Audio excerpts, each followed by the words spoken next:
Bienvenidos al canal de YouTube de Armagedón TV. La agitación interna no se detiene en Rusia, que da pasos firmes para convertirse en el bando perdedor de la guerra. Después de que los soldados dejaran las armas en el ejército y huyeran del frente, las protestas masivas que abarrotaron las calles de Rusia y la oposición a Putin en el Kremlin, se vive una crisis entre los oligarcas de Putin y el Ministerio de Defensa ruso. En el escenario hay dos nombres que todos ustedes ya conocen muy bien: Ramzan Kadyrov y Yevgeny Prigozhin. El comando militar de Rusia ha sido objeto de duras críticas por la detención de los ataques en Ucrania. Especialmente para Putin, dos nombres importantes, el líder checheno Ramzan Kadyrov y el fundador del grupo mercenario de Wagner, Yevgeny Prigozhin, salieron a la palestra con sus críticas. Los dos hombres no están oficialmente a la cabeza de ningún establecimiento militar o de seguridad de Rusia, y sin embargo, de alguna manera, se les permitió criticar a los comandantes militares juntos y elogiar las opiniones del otro.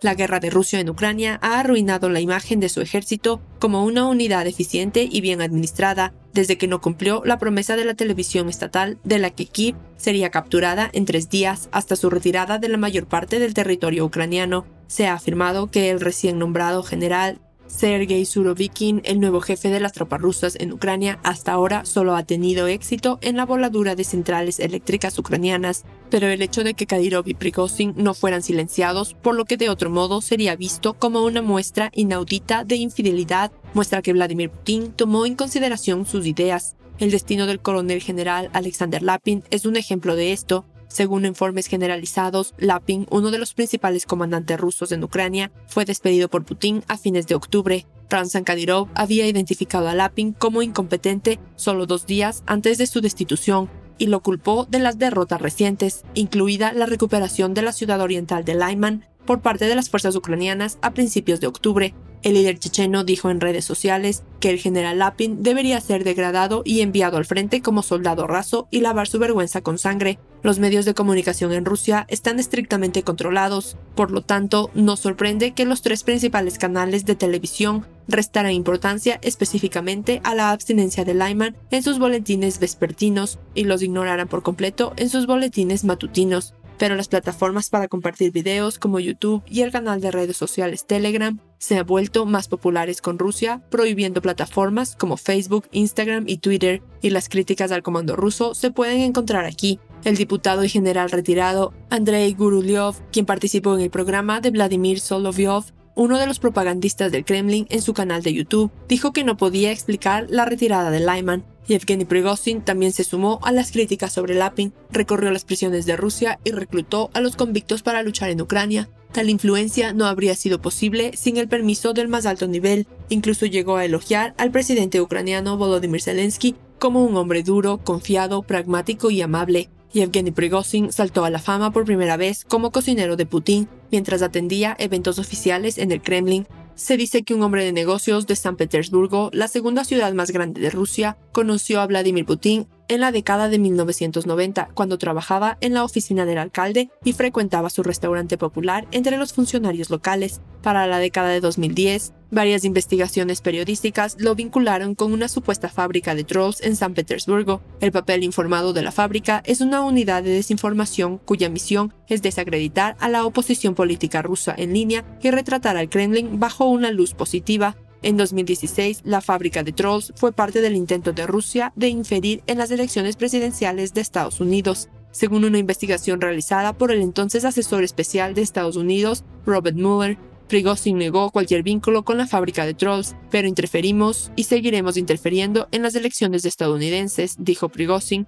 que lo haría con cuidado, con precisión, como sabemos y a nuestra manera. Durante muchos años también negó estar afiliado a una empresa de reclutamiento de mercenarios llamada Wagner Group. Wagner apareció por primera vez en el este de Ucrania en 2014 y sus combatientes aparecieron más tarde en Siria y muchos países africanos.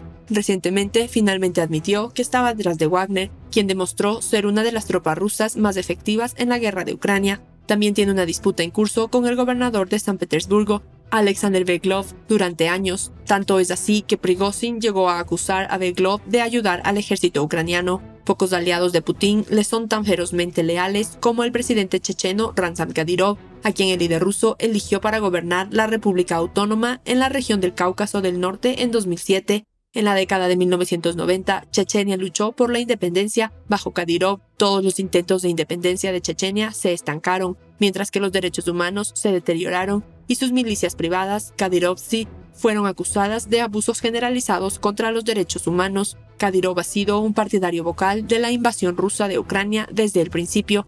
Kadyrovtsi envió tropas a Ucrania y entre las tropas mejor entrenadas, más valientes y despiadadas de la fuerza de ocupación de Rusia, algunos comentaristas también se refieren a los hombres de Kadyrov como TikTok, estigmatizados y están más interesados en publicar videos de sus hazañas en las redes sociales que en luchar contra ellos.